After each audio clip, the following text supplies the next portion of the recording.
Right. So I'm not going to repeat much. I'm going to summarize that the stage became small as right, as big as a drawing room.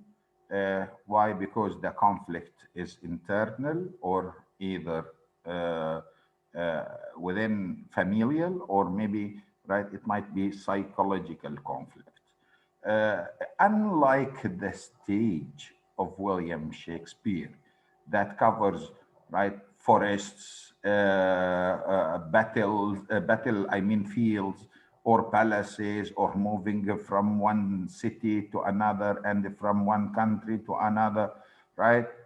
The post-war drama, or I mean the setting, became very small. All it happens right in a drawing room or in a small room. This drawing room also had many other names, right? Most people they call it drawing room, but some other people they call it the drama of ideas, right? Why? Because, right, the conflict, the major conflict is between the ideas of characters or the ideas of a character himself. And this is why we say that this type of a tragedy, of drama is static. Static, we don't have much action. But what do we have? We have a lot of words, a lot of words. In other and some other schools, we have neither action nor words like the absurd theater, for example, right? It is static. Why? Because we don't have action and we don't have real communication inside the plays. And the best example is Waiting for Godot, right? And this is why the post-war drama is characterized by being not only right having a small setting, right, but also being static or a drama of ideas. Some other characteristics that of this drama is that it is symbolic, right? Symbolic symbolizes dark ideas and dark themes. What do we mean by this? When writers sometimes cannot express frankly their own ideas, they usually resort to symbolism, right? The dark comedies, right? In the Arab world, for example, right? When we find, the famous actor called Awar Toshi or whatever, used to make right dark comedies like Kasaka Watan, if you are familiar with that one or not. What does it reflect? It reflects the tyranny of the regime, but in a comic manner, in a symbolic that cannot express frankly its own ideas, or otherwise it will be held liable for whatever right it states. And this is why the modern drama started to reflect also dark themes about the future of humanity, right? That optimism is no longer there. The world is, right, everything is going down. The center cannot hold, like William Butler Yeats says, that we are going into a widening gyre and the center cannot hold. Mere anarchy is loosed upon the world. And this is why it is symbolic, reflecting dark themes.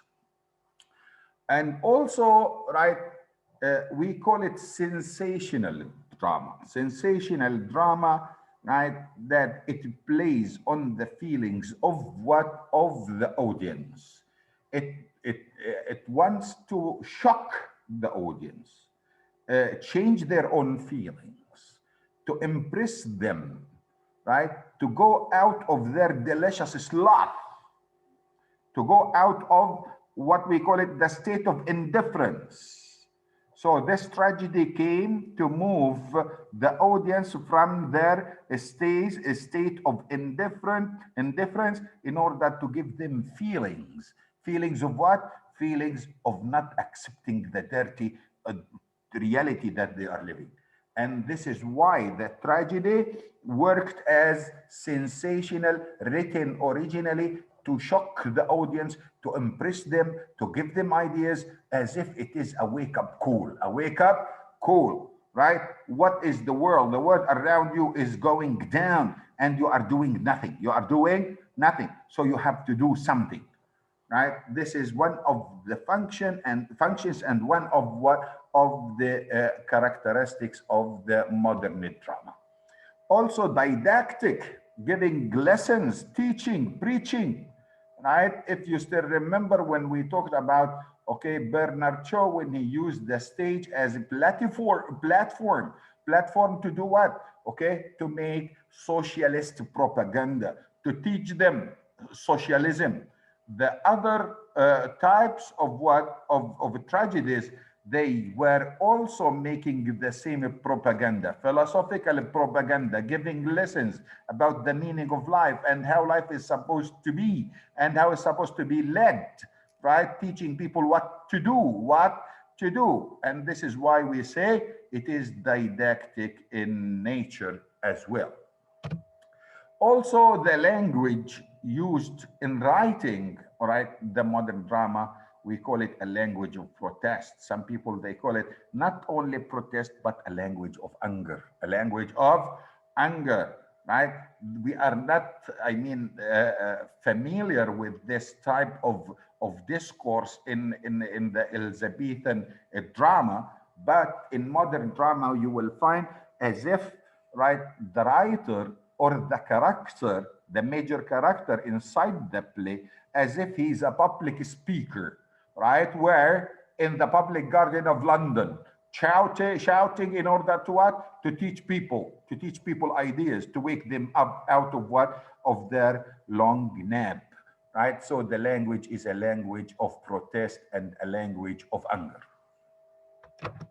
Well, so the most important two schools that appeared at that time after 1945, it was, right, the School of Angry Men, the School of Angry Men and the School of Absurdism. The School of Angry Men, this is in addition to social drama, psychological drama. But I'm going to focus on these two schools more than, right, the psychological drama, because, right, not too many people, they like reading, right, the psychological drama, which reflects a kind of of pathetic heroes who are misfits socially, or they have some psychological problems.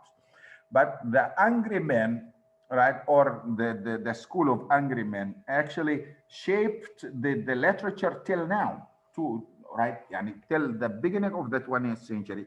We find people still have the same ideas of, right, of angry men, right? Who is the leader of the School of Angry Men theater? Do you know? Are you familiar with that?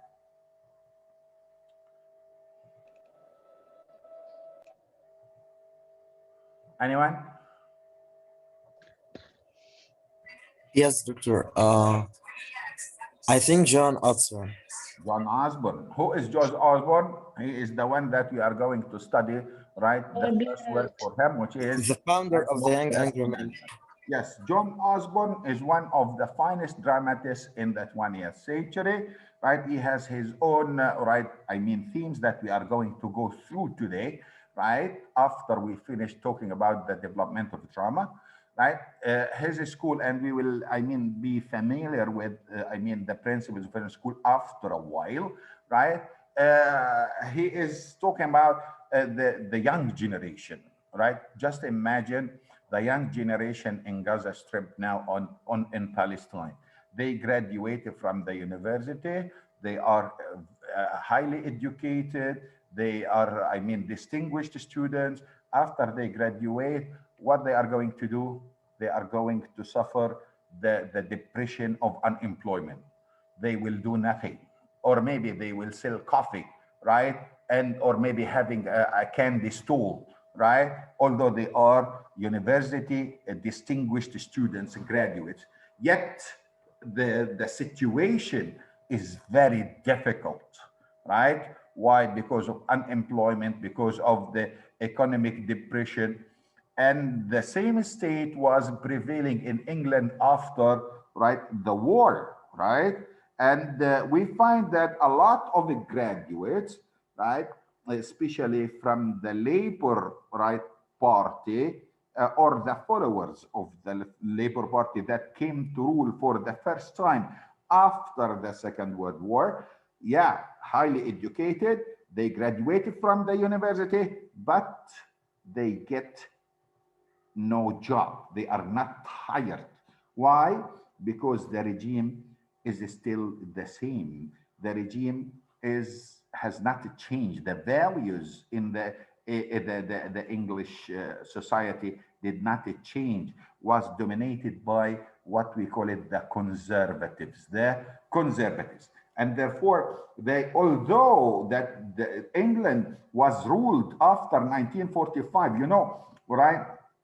Okay, for the first time by the Labour Party, but the followers of the Labour Party and the lower classes in England, they got nothing of the benefits. Why? Because the regime, the established regime in England remained as is, and did not change thoroughly. And therefore, these people, they couldn't find, okay, job opportunities. They had only one solution, either to what, either to be criminals or to be angry, right? So in drama, they became angry. Angry on what? Angry on everything. Angry on the state, angry on the regime, angry on conservatives, angry on the right, the world, right, of injustice, angry from their husbands, angry from their wives, right? They are bombastic people, easy to get angry, right?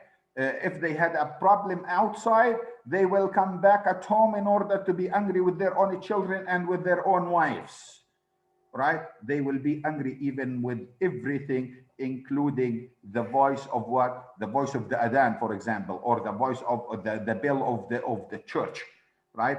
With anything, they don't need any good reason to be angry, but they are ready to be angry without a good reason. And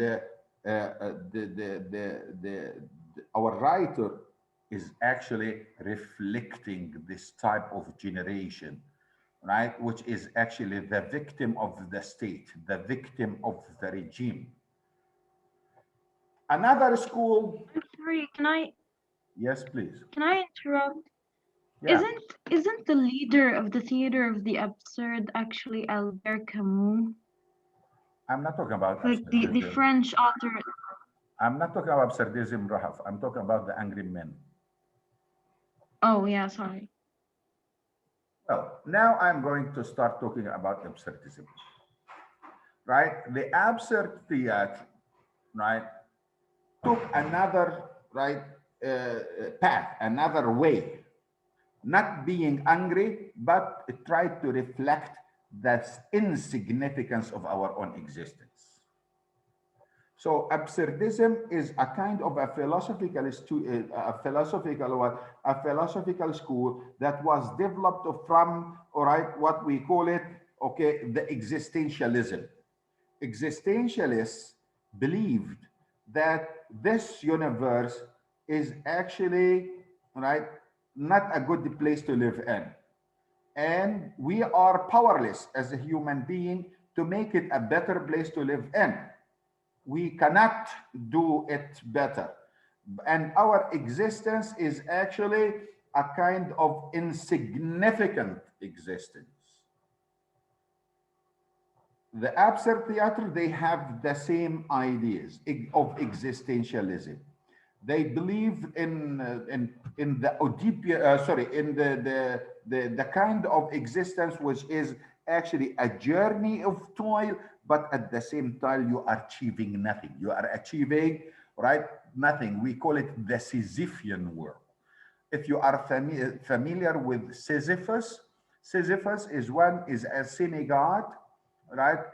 During in the Greek mythology, Sisyphus used to carry a big rock in on his back and goes up to the top of the Olympus. The Olympus is the highest mountain in Athens, and he was supposed to put that rock on the top of the mountain. But every time he reaches there, you will find the Zeus is going to kick it down again, and it will go down go down to the bottom of the mountain, and Sisyphus goes down and carries it again and goes up there in order to put it, and so on and so forth.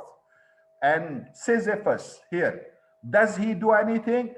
Yes, he is leading a journey of toil and of hardship. But does he achieve nothing? Achieve something? Actually, not. He is not achieving anything. And therefore, they believe that our existence is a Sisyphean existence, like the existence of Sisyphus. We lead a life of hardship, but it is directed towards what? Towards achieving nothing. And all what we are doing, we are going into a circle of toil, going up and down, into a circle. They called it, the insignificance Cartesian circle, or what we call it, what in Arabic, اللي هي الدائرة ايش؟ المفرغة. Okay. And can we change this word according to the angry man, right? And the absurdist? No, we cannot. We cannot. Why? Because they believe that we as human beings are, like slaves, right? Who are trying to crawl east on a ship that is moving west. Again, that we are like slaves on a ship who try to crawl east on a ship moving west. So all what you are doing is insignificant.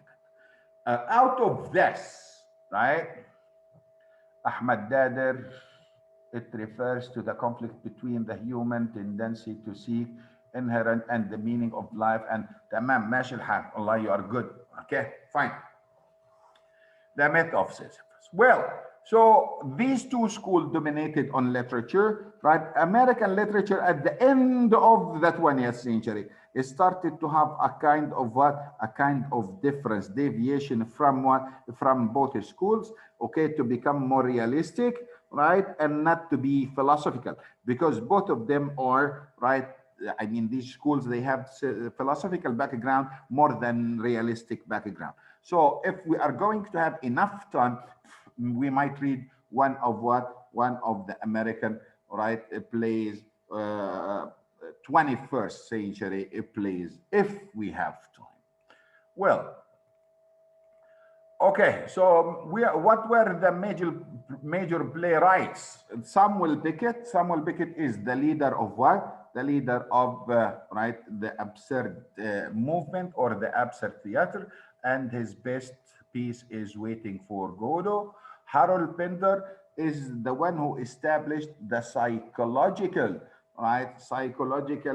drama, and one of his best plays is The Caretaker and The Birthday Party. Both of them are, right, you will feel sick after you read them, as I felt, right? And I never taught them, and I will never teach them to my students. Otherwise, I'm going to bring them to hate me, right? So Harold Pinter is, right, a very famous, right, establisher, founder of the psychological drama. John Osborne is the one who established, right, the Angry Men Theater, and we are going to read for him, okay, Look Back in Anger, right? Arnold Wesker, a very famous, right, let's say,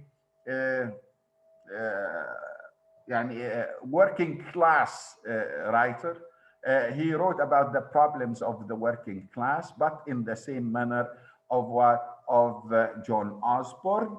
Also, John Arden He wrote the black comedies, as I told you, the black comedies, the comedies which is discussing political themes in a satirical manner, and the most important of them are the first three, all right, the ones that we talked about: Samuel Beckett, Harold Pinter, and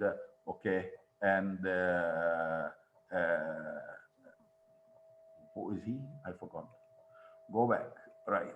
Okay, and John Osborne. Well, now we will are done with the development of drama. What I can say, we are done with the introduction to the 20th century. We talked about, the weakening tradition in the Victorian age.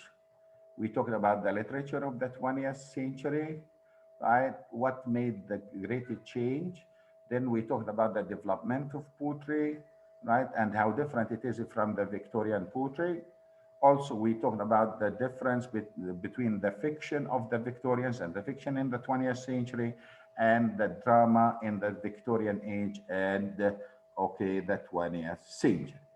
Right? We will start today with an introduction to our first work, which is John Osborne's Look Back in Anger. So give me a minute. I'm going to change, share another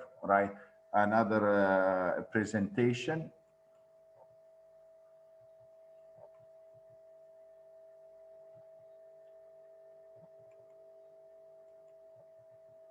Okay, so this is Look Back in Anger. Okay, if I want to start by asking you, a simple question about the title. What do you think the title is about? Look Back in Anger. What does it mean? Maybe revenge. Revenge. Thank you. Someone else?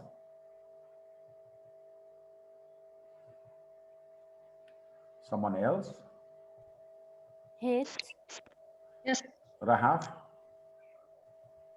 I guess like when you say look back, probably looking back at the past and feeling angry with the present. So you look back at the past while being angry in the present, if you know what I mean. Well, right. The question, if you know what I mean, is not actually clear. It's vague. But let me tell you what I understand and correct me if I'm wrong. You are saying looking back means in anger, it means being angry with the past or the present? I think I'm getting what you mean. You are in the present, thinking in the past. Hold on, I'm asking Rahaf. I'll give you time for everyone. Right, look back in anger. What I mean is like how, for example, people today compare the present with the past, and they're like, oh, والله زمان كنا نعمل وكنا نسوي, and they present life in the past as if it was full of rainbows and flowers, if you know what I mean, and you feel angry with the present. So right now you're angry and you're looking back at the past. Like you want the past to return, you want the present to be like the past was. Why doesn't he look forward to the future? But instead of looking back, looking forward.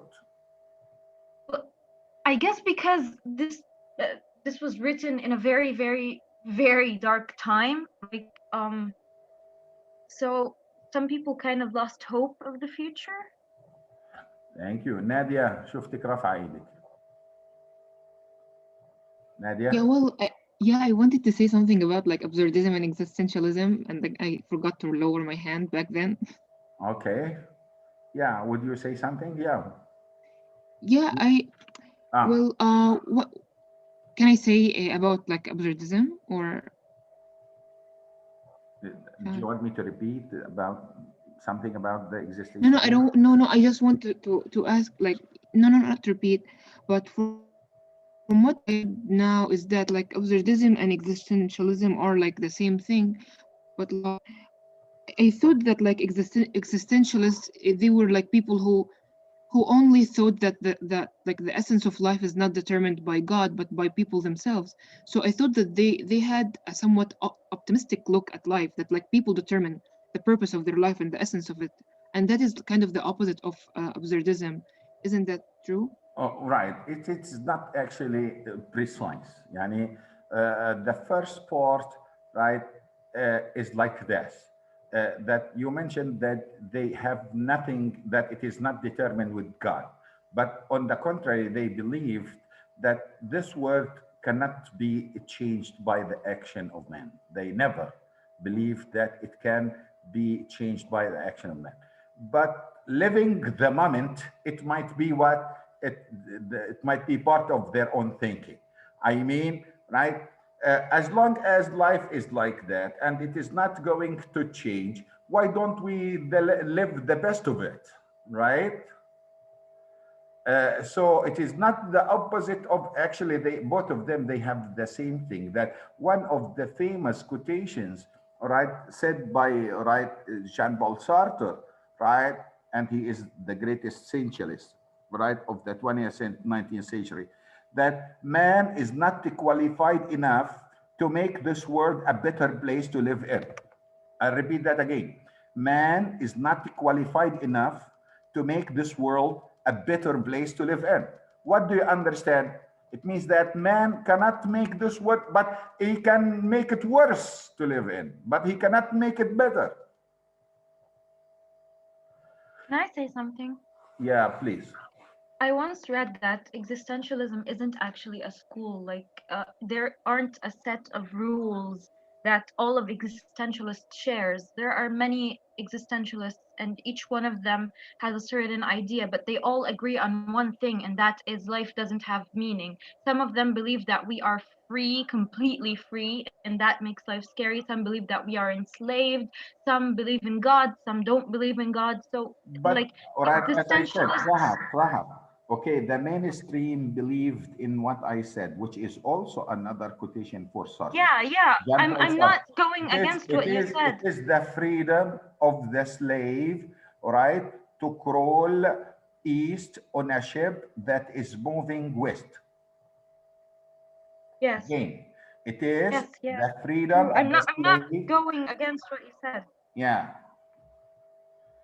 Well, Asma. I'm just saying that, yeah. Asma.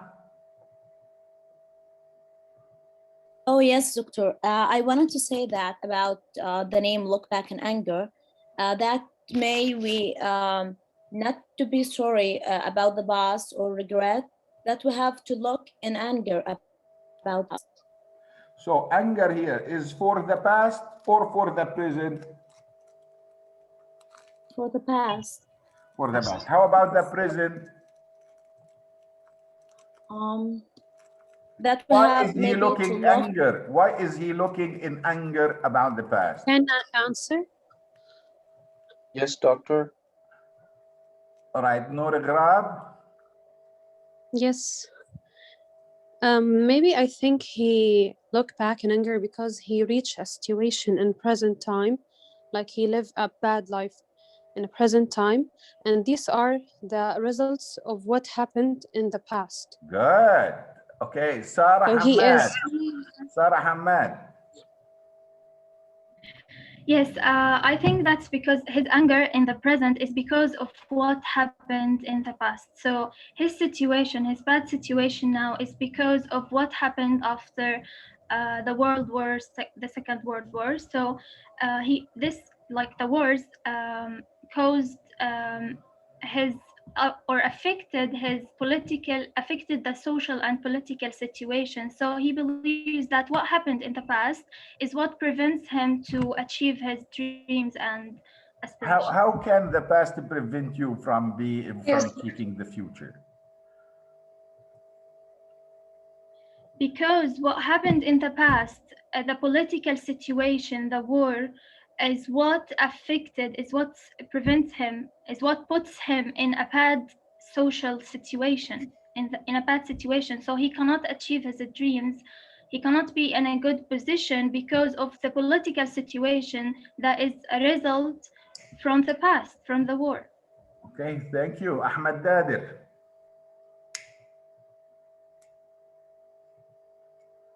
Ahmed, you wanted to say something, didn't you? That's me, doctor. It is me, Muhammad. Muhammad Rafiq, اتفضل. Yeah, like what I wanted to deliver is that he's looking back in anger to the things that were happening in the past that led him to this devastated situation in the real present. So he wanted like to deliver and to emphasize that his time, I mean the present time, is the time to make some sort of revolution against the conditions of the past in order not to have the same past future thing, you know? Like I meant that he's looking back in order for him to get the ability to look forward at the same time and not to repeat the same things and the same like let's say the same bad situations were surrounding him in the past, and to relocate them in his future that led him to not achieve the things he was looking for and the things he was achieving.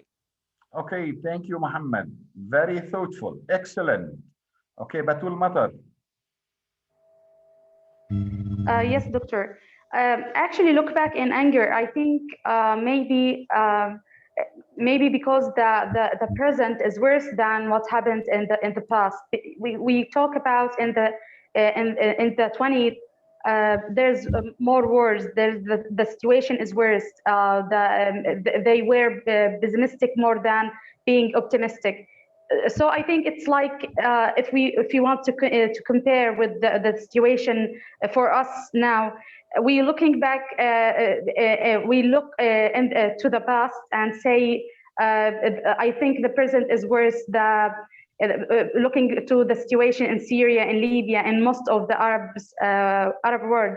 So look back in anger. It's not just because the past is the worst. Maybe the present is the worst, not the past. Okay. Okay, well, right. Both you and Rahaf are romantic in a sense that you would like to change the word look back into seeking the past. This is how you understand it. Seeking the past because you are angry with the present. While others, they will say, I mean, as I understood from others, that, okay, that they are angry with the present because of the problems that they had in the past. Reem Hamadugga, I would like to listen to your opinion. Yes, I think it's the same as the definition of the angry men school, that those angry men get angry from outside the house, and then they come to home and be angry on their children or in their families. Or if it is about the past, those men had a very bad childhood, and then they are now in the past, and they are looking back in anger to their childhood or their past life. Okay, thank you. Asil Abdullah. Yes, doctor. Actually, I just wanted to say that according to me, I can understand that he's in the present, looking at the past. He's kind of to make a retaliation from the bad days. How? Retaliation? This is a strong word. How can you take retaliation from the past? You know, to get better than people. I mean, to get better than what happened to you, to improve yourself, to improve the modern situations, especially at that time. You know, this is actually talks about in the main. What should I say? That's what I wanted to say. Thank you, Moran El-Bitar. I think, yes, sir. I think Dr. he مش سامع عفوا.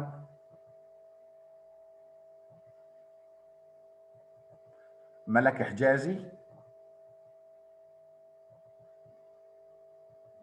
ملك. Hello, everyone. Hello. Yeah, actually, this title reminded me of a sentence that لا تل عن الجغرافيا بل إلا عن التاريخ. And I think like history or like the past in general shape the present and the future.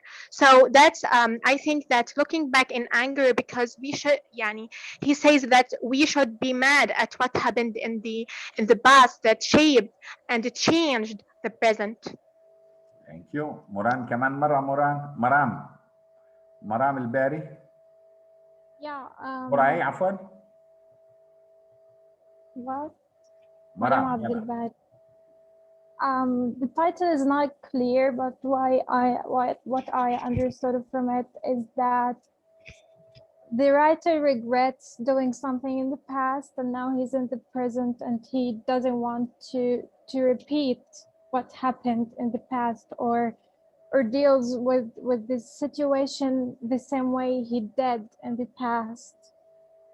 Okay. I don't know, but that's what came to my mind. Yeah. Thank you very much. يعني all your يعني sharings are highly appreciated. I wouldn't say that you are wrong at all, right? يعني whatever you contribute is highly appreciated. But whenever we read and we analyze, we will realize at the end of the play, what does he really mean by the word look back in anger, right? But what you said, mostly all of you, is correct, right? All of you, right? Partially are correct, right? But he is not only, right, looking anger at the past, but also about the present and about the future. This is what we are going to understand. Do you know why? Because John Osborne doesn't have any other alternative except being angry all the time. Well, so I will give you a chance, right? I'm not going to start now, but I'll give you a chance to have a look at the play, right? Read about it. If you can read it all, it is very, very interesting, right? And we will start talking about it, inshallah, next Sunday, right?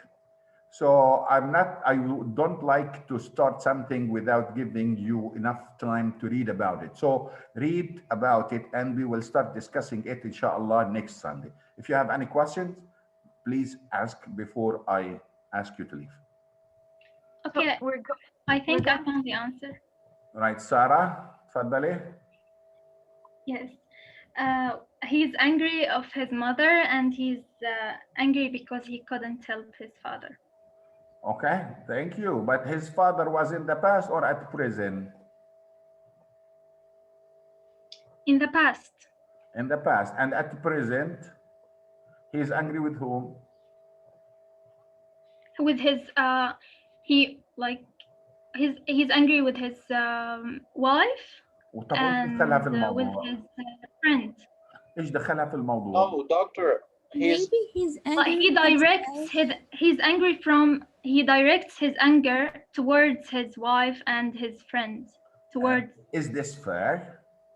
No, it's not. But he doesn't have another choice. Right. Why is he angry with his wife? Because he's angry with the world. He's angry with the world. With the world. And in what situation? At prison? Or in the past, present, and future. And another thing is, I think his wife was born rich. Yes. And she was she was from another class, another social class. Right. So Fine. She had a beautiful life. But give me something that makes sense. He is angry with his own wife because he is angry with his mother and he cannot help his mother and father in the past. And why he is angry with his wife? He's not actually angry from his wife. As Rahaf said, he's angry from the world, from many reasons. As I said before, political situation affected him. Are you and sure, Sarah? Can I say something? Right. Hold on. Wait. I'm talking to Sarah. Are you sure? Sorry. Okay. Sorry. I will give you more time to read. Right. Okay, Rahaf. I think that usually kids who are angry with their mothers grow up to hate all women in general. Well, right. This is psychological, isn't it? Yeah, I think so. Can I Well, add thank something? you very much, Reem. Yes, I read that he took inspiration from his personal life because he had a failing marriage while he was writing this play. Right. This is a kind of a biographical explanation, and it is refused. I don't go back to John Osborne. I will not mention it. I deal with the text as a text, far away from the biography of John Osborne. Don't mention it again. Okay? صالح هيا صالح. Yes. هيا صالح اللي بعرفها أنا هذه. Yes. Okay, hey, you are living, mashallah. Yeah, go ahead. Yes, Aya. Yes, I am. I can't find the raise hand button, so I have to just open the mic. I read the title quite different. Like when in anger, look back. Like I'm angry in the present, so I look back at other stuff, like other events that does not make me angry, Well, or the times when I was not angry. right. Well, I'm not going to suggest something far away from the text to read, right? But while we are explaining, I'm going to ask you to read a few other things, right? Different from the text itself in order to understand and have a kind of insight into the text. But I'm saying we will start that next time. I want you to read. Anyone else?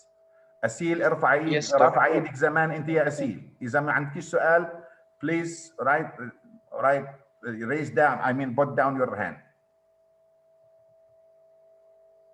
أسيل عبد الله. Okay, Muhammad. Yes, doctor. Like I wanted to make sure that he is now angry with his wife because of some reasons and problems that we are going to know once we I start didn't reading. say anything, by the way. I mean, maybe this she's is from. brainstorming. This is brainstorming. I said nothing. Yes, Yeah. absolutely.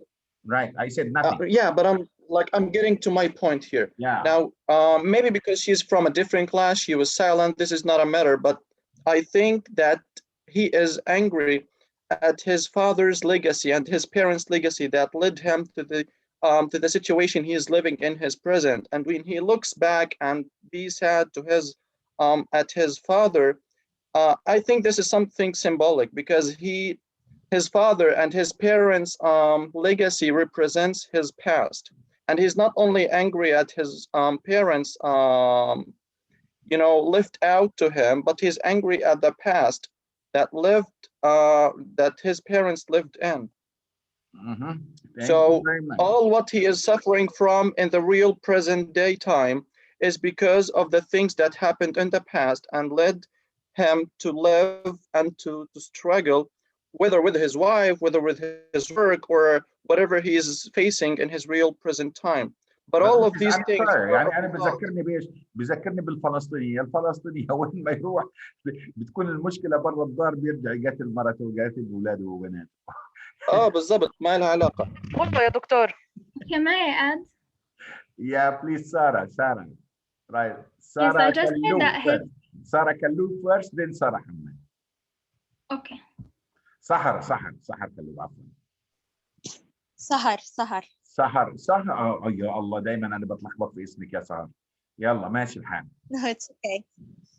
I just wanted to ask about why should we not be affected by the biography or the personal life of the writer?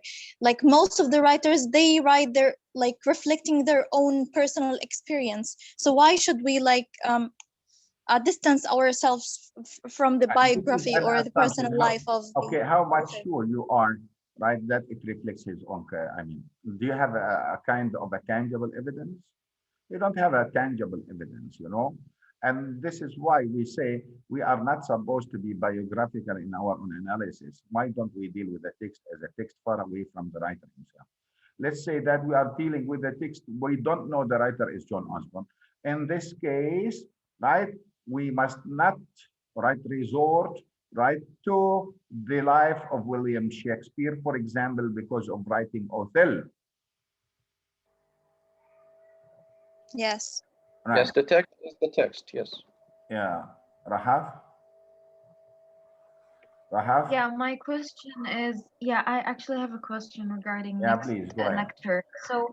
So should we read about the play or read the first act?